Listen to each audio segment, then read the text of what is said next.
Welcome to our channel. నేను మీ తేజ. ప్రస్తుతం మనతో పాటు సీనియర్ జర్నలిస్ట్ కిరణ్ గారు ఉన్నారు. నమస్తే సార్. నమస్తే అండి. సో గేమ్ చేంజర్ కలెక్షన్స్ తో దూసుకెళ్తుంది. సో ఇప్పటివరకు ఎంత కలెక్షన్ అయినా కూడా మనందరికీ తెలుసు. బట్ మీరు నిన్న ఇచ్చిన ఇంటర్వ్యూ తర్వాత మీరు ఇచ్చిన ఇంటర్వ్యూ చాలా ట్రోల్ అవుతుంది బయట. ఇతను సెల్ఫ్ డబ్బా కొట్టుకుంటున్నాడు, సారీ డబ్బా కొడుతున్నాడు సినిమాకి, ఇతను మెగా అభిమాని అని చెప్పేసి కొన్ని కామెంట్స్ అయితే రావడం జరిగినాయి. సో మరి దానికి మీరు ఎట్లా రెస్పాండ్ అవుతారు ఏంటి?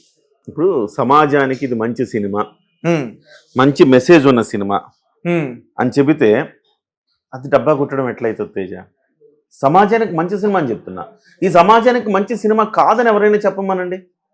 నేను సవాల్ చేస్తున్నా. ఈ సమాజంలో ప్రతి ఒక్కడు చూడాల్సిన, ఎంకరేజ్ చేయాల్సిన సినిమా అంటున్నా. మొదటి రోజు 186 కోట్లు అని చెప్పేసి వాళ్ళు చెప్తున్నారు. నేను కలెక్షన్ల గురించి, రికార్డుల గురించి నేను మాట్లాడట్లా. కానీ ఈ సినిమా ప్రతి ఒక్కళ్ళు చూడాల్సిన సినిమా అని చెప్తున్నా. మంచి మెసేజ్ ఓరియంటెడ్ ఉన్న సినిమా అని చెప్తున్నా. సరే, నా ఒపీనియన్ కాదనుకో. ఒక కామన్ మెన్ని మీరు అడగండి ఎవరినైనా. అంటే మీరు అభిమానులు దురభిమానులు అడగండి. అభిమానులు దురభిమానులు అడగకుండా నిజంగా ఈ సమాజం బాగుపడాలన్న తపన ఉంటుంది చూసారా, అలాంటి వాళ్ళని అడగండి. ఏం చెప్తారు? సరే, ఇంతెందుకు, మాకు సంబంధించిన మా వాళ్ళు ఈ సినిమాకి ఒకసారి ఇంతకుముందు 11 o'clock షో అయ్యారు. 2 అయింది. ఇప్పుడు కరెక్ట్గా సినిమా అయిపోయి ఉంటుంది. ఒక్కసారి నేను మాట్లాడతాను, మీరే మాట్లాడండి. ఒకసారి వాళ్ళతోటి వాళ్ళకి కల్పిస్తాను, మీరే మాట్లాడండి. సినిమా చూసి బయటకు వచ్చారు. సినిమా చూసి బయటకు వచ్చి ఉంటారు. ఇప్పుడే మీరే ఒకసారి మాట్లాడండి, మీకు కల్పిస్తాను. రైట్. హలో, సినిమా అయిందండి? సినిమా అయిందండి?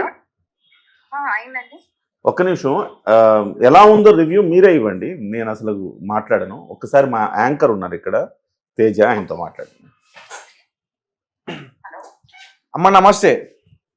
నమస్తే సార్. సో ఈ రోజు మీరు గేమ్ చేంజర్ సినిమాకి వెళ్ళారు కదా, సినిమా ఎలా అనిపించింది? అంటే నిన్న రిలీజ్ అయిన తర్వాత దాని మీద కొంచెం నెగిటివిటీ ఎక్కువగా బయట స్ప్రెడ్ అవుతుంది. మీకు ఎలా అనిపించింది అమ్మా? ఏమి నచ్చింది సినిమాలో? సార్, ఇది కాన్సెప్ట్ నచ్చింది సార్. ఒక ఐఏఎస్ ఆఫీసర్ ని ఎలా చూపించాలి అనేది బాగా నచ్చింది. అంటే జనరల్ గా ఇప్పుడు ఈ జనరేషన్ కి ఇలా ఉంటే బాగుంటుంది అని అనిపించేలా ఉంది. ఇప్పుడు ఈ సిచ్యువేషన్ కి, ఇప్పుడు ఉండే ఈ జనరేషన్ కి చాలా బాగుంది సార్. నెగిటివ్ ఎందుకు వచ్చిందో తెలియదు కానీ మొత్తం మీద అయితే నాకైతే చాలా బాగా నచ్చింది. ఈ జనరేషన్ కి చూపించాల్సిన నెగిటివ్ కంటే కూడా పాజిటివ్ చూపించాల్సిన అంటే నా ఫీలింగ్ అది. ఓకే, అంటే మీరు స్టోరీ గురించి మాట్లాడుతున్నారా? అంతే అండి, స్టోరీ గురించే. స్టోరీ కాన్సెప్ట్, ఐఏఎస్ ఆఫీసర్ గా తను చేసింది అదంతా బాగుంది. ఓకే, అంటే రియల్ గానే మన రియల్ ఇన్సిడెంట్స్ నే తీసుకుని చేశారంటూ కూడా చెప్తున్నారు. అవును సార్, మాకు కూడా అలాగే అనిపించింది. కొన్ని రియల్ ఇన్సిడెంట్ తీసుకొని చేసినట్టే అనిపిస్తుంది. కానీ బాగుంది. ఎందుకు చూపించాలి ఓవరాల్ గా ఎక్సలెంట్. సార్ చెప్పండి, ఎందుకు చూపించాలి ఈ సినిమా? ఎందుకు ప్రతి ఒక్కళ్ళు చూడాలి, చూపించాలి అంటున్నారు కదా, ఎందుకు చూపించాలి సినిమా? రైట్ అమ్మా. సరే, అసలు మీకు ఏం నచ్చింది? ఇప్పుడు రామ్ చరణ్ గారు ఇందులో నటించారు కదా, story okay, story good. Ram Charan గారు యాక్టింగ్ నచ్చిందా మీకు? నచ్చింది సార్, చాలా బాగా చేశారు రామ్ చరణ్ గారు. అంటే ఒక ఐఏఎస్ ఆఫీసర్ గా ఎలా ఉండాలి, ఎలా నిజాయితీగా ఉండాలి అనేది 2 రోల్స్ లో బాగా చూపించారు. ఓకే, మీకు ఎక్కడ కూడా సినిమాలో బోర్ కొట్టలేదు కదా? లేదు సార్, అసలు బోర్ కొట్టలేదు. అంటే ఓవరాల్ గా స్టోరీ అలా వెళ్ళిపోతూ ఉంటుంది, ఎక్కడ బోరింగ్ అనిపించలేదు. హైలైట్ సీన్స్ అంటే ఏం చెప్తారు? Sentiment sir, mother sentiment. Literally tried. Mother sentiment బానే ఉంది. ఇంకా ఫాదర్, అదే ఫ్లాష్ బ్యాక్ బాగుంది.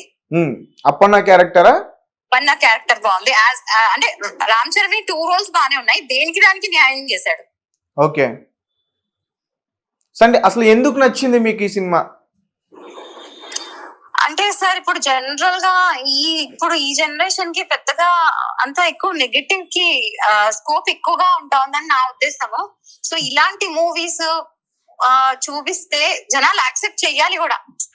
అంటే ఒక ఐఏఎస్ ఆఫీసరే కాదు, జనరల్ ఒక నార్మల్ పర్సన్ కూడా నిజాయితీగా ఉండాలి అనే దాంట్లో ఆయన అక్కడ కాన్సెప్ట్ అది. సో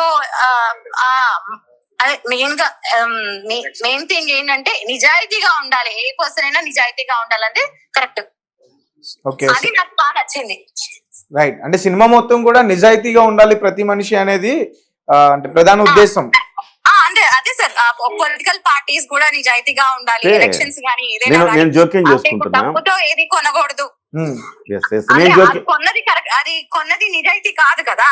ఓకే, నేను జోక్యం చేసుకుంటున్నా. ఒక మాట చెప్తాను. ఒక్క నిమిషం చెప్పండి సార్. ఒక మాట చెప్తాను. ప్రతి తల్లిదండ్రి తన పిల్లలకు చూపించాల్సిన సినిమా ఇదే అని చెప్తాను. మీరేమంటారు దీనికి? అంటే ఈ సినిమాని తల్లిదండ్రులతో కలిసి పిల్లలు చూడొచ్చా? Yes sir, perfect movie. ఈ సంక్రాంతికి ఇదే పర్ఫెక్ట్ మూవీయా? ఇప్పుడు వచ్చే మూవీస్ పిల్లలతో చూసేటట్టు ఏ మూవీస్ తీయట్లేదు ఎవరు. ఇప్పుడు ఈ మూవీ ఖచ్చితంగా పేరెంట్స్ పిల్లలకి చూపించాల్సింది, వెళ్ళాల్సిన మూవీ. నేను ప్రతి పేరెంట్స్ కి, ప్రతి సిటిజన్ కి నేను సజెస్ట్ చేస్తాను ఈ మూవీ చూడొచ్చు. ఓకే, సో ఎంత ఇస్తారమ్మా మీరు? రేటింగ్ ఇస్తారా మూవీకి? ఇస్తాను సార్, నేను 4.5 ఇస్తాను sir out of 5. Okay, thank you అమ్మా. Thank you. కట్ చేయండి. అంటే వాస్తవానికి ఇది జనరల్ ఆడియన్ కాదు, నేను సినిమా ప్రేక్షకుడి గురించి చెప్పట్లా. ప్రతి తల్లిదండ్రి తమ పిల్లాడు ఇలా ఒక ఐఏఎస్ ఆఫీసర్ అయితే ఎలా ఉంటుంది, ఇప్పుడు బజ్ క్రియేట్ అవుతుంది. ఎవరైనా కానీ తమ పిల్లాడు ఒక బంగారు గని దొంగ కావాలని కోరుకుంటాడా? ఒక ఎర్రచందనం దొంగ కావాలని కోరుకుంటాడా? చెప్పండి. ఒక గూండా కావాలని కోరుకుంటాడా? ఒక డాకు కావాలని కోరుకుంటాడా? ఒక డాన్ కావాలని కోరుకోడు కదా. ప్రతి తల్లిదండ్రి గో. రాముడిని మనం ఎందుకు ఇష్టపడతాం? రాముడు శ్రీరాముడు అంటే వాడు అంటాం. క్యారెక్టరైజేషన్, ఆ క్యారెక్టరైజేషన్. సో శ్రీరాముడు అంటే వాడు అని మనం ఏ రకంగా అయితే అంటామో, RRRలో ఆయన ఏ రకంగా అయితే ఒక శ్రీరాముడిని తలపించి అల్లూరి సీతారామరాజు గెటప్ వేసి నార్త్ వాళ్ళంతా శ్రీరాముడు అనుకున్నారు. సో అలాగా ఇవాళ రామ్ చరణ్ క్యారెక్టరైజేషన్ అంత పర్ఫెక్ట్గా ఉందన్నమాట. సో ప్రతి పిల్లాడు చూస్తే నేను కూడా పెద్ద అయితే ఐఏఎస్ అవుతా. ఇవాళ నేను పెద్ద అయితే ఏమవ్వాలి అంటే, డబ్బులు ఈజీగా సంపాదించాలంటే ఎర్రచందనం దొంగ అవ్వాలి, డబ్బులు ఈజీగా సంపాదించాలంటే మనం బంగారు కానీ దొంగ అవ్వాలి అని KGF ఏం చెప్తా ఉంది. ఏమైనా ఇట్లా స్మగ్లింగ్ చేయడము, ఇలాంటివి చేయడం, దొంగతనాలు చేయడం, దోపిడీలు చేయడం, ఈ రకంగా మీరు బాగా డబ్బులు సంపాదించవచ్చు అనే కదా సినిమాలు చెప్తా ఉన్నాయి. అంటే ఇలాంటి సినిమాలు తీస్తున్న డైరెక్టర్స్ కి శంకర్ గారు గుణపాఠం చెప్పారనుకోవచ్చా ఈ సినిమా ద్వారా? ఎవరిది వాళ్ళండి. అంటే గుణపాఠం చెప్పారా అంటే మన సినిమాలు తీయకూడదా అంటే దాని గురించి నేను ఆ సబ్జెక్ట్లోకి వెళ్ళట్లా. నేనేమంటున్నా అంటే, ఇలాంటి ఒక సినిమా తీసినప్పుడు దీన్ని ఎంకరేజ్ చేయాల్సిన బాధ్యత ఉంది. ప్రతి తల్లిదండ్రులు ఆ సినిమాకి తీసుకెళ్లారనుకోండి వాళ్ళ పిల్లాన్ని, వాళ్ళ కాంక్ష పెరుగుతుంది. పెద్దయ్యాక నేను కూడా రామ్ చరణ్ లాగా అవుతాను రా, IPS ఆఫీసర్ అవుతా అంటారు. ఊళ్ళల్లో పిల్లలకు తెలియదండి. ఒక ఇంజనీర్, డాక్టర్ అనుకుంటారు. ఊళ్ళల్లో సాఫ్ట్వేర్ ఇంజనీర్ అదే ఉద్యోగం అనుకుంటారు. లేదు, మనం పోటీ పరీక్షలు రాయాలి, మనం గవర్నమెంట్ ఆఫీసర్ అవ్వాలి, ఈ రకంగా ప్రజలకు సేవ చేయాలి అనే తత్వం ఇవన్నీ కూడా ఈ సినిమా ద్వారా చెప్పబడుతూ ఉన్నాయి. సో కామన్ మెన్తో మీరు మాట్లాడితే వాళ్ళ ఒపీనియన్ ఇదే. నిజంగా మీరు పార్టీలకు అతీతంగా అంటే హీరో ఫ్యానిజంకి వ్యతిరేకంగా ఆలోచిస్తే ప్రతి తల్లిదండ్రులు ఆలోచించాల్సింది ఇలాంటి సినిమా కదా రావాలి సార్. అంటే దట్టు నేను కూడా సినిమా చూసాను కాబట్టి అడుగుతున్నా. అంటే సినిమాలో కొన్ని రైట్స్ ఉంటాయి, ఒక ఆఫీసర్ కి ఈ రైట్స్ ఉంటాయి, ఎలక్షన్ కమిషనర్ కి ఈ రైట్స్ ఉంటాయి అన్న విషయాలు కూడా బాగా ఎక్స్ప్లెయిన్ చేశారు కదా. మీకు అది నచ్చిందా? చాలా మందికి తెలియదు. IAS ఆఫీసర్కి అన్ని హక్కులు ఉంటాయి, IAS ఆఫీసర్ అన్ని అధికారాలు ఉంటాయని చాలా మంది తెలియదు. అవన్నీ అందులో చూపించాడు కదా. ఒక మంత్రి పిలిస్తే జీ హుజూర్ అని ఇలా నిలబడాలేమో IAS కూడా అనుకుంటారు. కాదు, IAS ఆఫీసర్ తన ఆత్మాభిమానాన్ని చంపుకోక్కర్లేదు అని నిరూపించాడు సినిమాలో. IAS ఆఫీసర్ అంటే ఇలా తలెత్తుకొని తిరగాలి, ప్రజలకు #1 సేవకుడు అండి IAS ఆఫీసరు.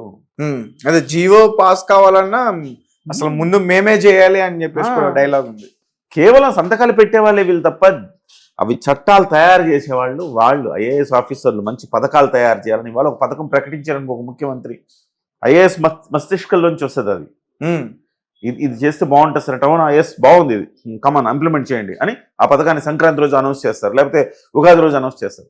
సో IAS ఆఫీసర్కి ఉన్న క్యాలిబర్ అది, కెపాసిటీ అది, ఆయన హక్కు, ఆయన అధికారం అది.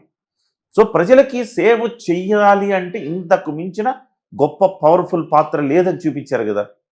ఇది ఆ కోణంలో మనం చూడాలి సార్. యాక్చువల్గా మన తెలుగు ఆడియన్స్ ఇలాంటి మూవీస్ని ఎక్కువగా ఇష్టపడతారు.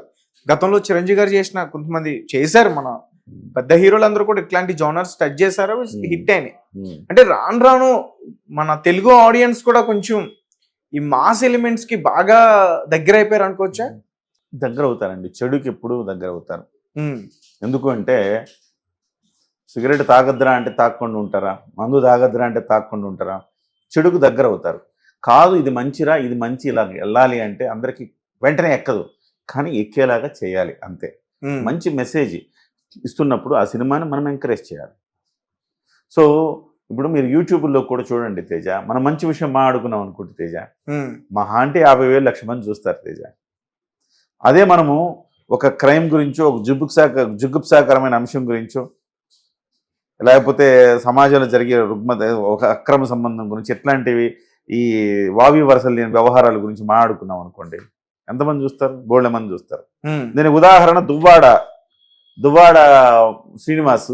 ఉమ్, అతను వాళ్ళ ఆవిడని వదిలేసి ఇంకొక అమ్మాయితో కులుకుతూ బాహాటంగా వాళ్ళు వచ్చి ఛానళ్ళలో స్టెప్పులు వేస్తున్నారు. ఉమ్, మీడియా ఛానళ్ళకు కూడా బాధ్యత ఉంది తేజ. మీడియా ఛానళ్ళు కూడా మంచిని ప్రోత్సహించాల్సిన అవసరం ఉంది. సో ఆ రకంగా వాళ్ళతో స్టెప్పులు వేయించి మీరు సమాజానికి ఏం మెసేజ్ ఇస్తున్నారు అంటే చెడు. వాళ్ళకి లక్షల వ్యూస్ వచ్చేస్తున్నాయి. ఎందుకు మీడియా వాళ్ళని దువ్వాడని పట్టుకుంది అంటే లక్షల్లో ఆ రంకు భాగోతాన్ని ఎందుకు చూపిస్తోంది అంటే లక్షల వ్యూస్ వస్తాయని. ఆ రంకు భాగోతాన్ని చూస్తున్నారు కదా జనం. ఒక రాముడు సీత కథ చెప్తే కంటే కూడా ఆ రంకు భాగోతాన్ని చూస్తున్నారు కదా. అంటే జనం చేసింది, జనం చూపించింది కరెక్ట్ కాదు, జనం అభిప్రాయం కరెక్ట్ కాదు.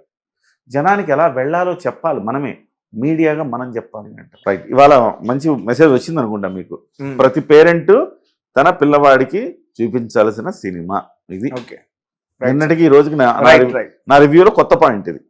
Right sir. అయితే కొంతమంది హీరోల అభిమానులు లక్షల్లో ట్వీట్స్ చేశారు నిన్న. ఒక క్లిప్ ని బయటకు తీసుకొచ్చి ట్రోల్ చేశారు. రామ్ చరణ్ గారు క్లైమాక్స్ క్లిప్ ట్రోల్ చేసి ట్వీట్ చేశారు. సో దానిపైన మీ ఒపీనియన్ ఏంటి సార్? రామ్ చరణ్ ఇరగ తీసాడు యాక్షన్, అసలు మామూలు పెర్ఫార్మెన్స్ కాదు. ఒక్కొక్క సీన్లో నాకు ఆపద్ బాంధవుల్లో చిరంజీవి గారు గుర్తొస్తారు. ఆ నత్తితో ఆయన మాట్లాడుతున్న సన్నివేశం, ఫ్లాష్ బ్యాక్లో అప్పన్నగా ఫోన్ చేసి ఒక పోలీస్ ఆఫీసర్కి నేను ఇట్లా ఆపదలో ఉన్నానని చెప్పే క్రమంలో తన పేరు పలకలేక అంటుంటాడు. అప్పన్న అనేది రాదు. తన గురించి తను చాలా బాధపడతాడు. ఆ సమయంలో కూడా ఆ నత్తి తనకి ఎంత ఇబ్బంది కలిగించిందని. అదే సన్నివేశం, అలాంటి సన్నివేశం చిరంజీవి గారు ఆపద్ బాంధవుడు సినిమాలో ఎట్లా పోషించాడు చూడండి. ఇవి రెండు కంపేర్ చేసి కూడా సోషల్ మీడియాలో పెడుతున్నారు. అంటే నేను అంటుంది లక్షల మంది 1,00,000 ట్వీట్లు చేయాలని లక్ష్యంగా పెట్టుకుని ఉద్యమం నడుపుతున్నట్టుగా నడుపుతున్నారు కొన్ని శక్తులు, కొంతమంది అభిమానులు, కొంతమంది హీరోల అభిమానులు దురభిమానంతో నడుపుతున్నారు. కరెక్ట్ కాదు అది. మనం ఎవరు ఆపడానికి సినిమాని, మనం ఎవరు ఆపలేము. మీరు ఎంత ట్వీట్లు చేసినా ఆగదు. చిన్నగా జనానికి చేరుతుంది. మెసేజ్ ఓరియంటెడ్ సినిమా చిన్నగా జనానికి చేరుతుంది. ఇట్లా ఒక లేడీ చెప్పారు. అసలు నిన్న టాక్ వేరే, మళ్ళీ ఈ రోజు ఒక లేడీ చెప్పారు కదా. లేడీ ఏం చెప్పారు? పేరెంట్స్ పిల్లలకు చూపించాలని సినిమా అంటే అంతకు మించిన గొప్ప మెసేజ్ ఏముందండి ఇవాళ? గొప్ప మెసేజ్ ఇది. ఈ ట్వీట్లు అంటే నాకు ఇప్పుడు చెప్పిన తర్వాత కూడా అంటే ఒక ఫ్యామిలీలో ఒక హీరోకి ఒక్కరే ఉంటారు అభిమాని. అంటే మాస్ సినిమాని చూసే ఇష్టపడే వాళ్ళు ఒక్కరే వెళ్తారు సినిమాకి.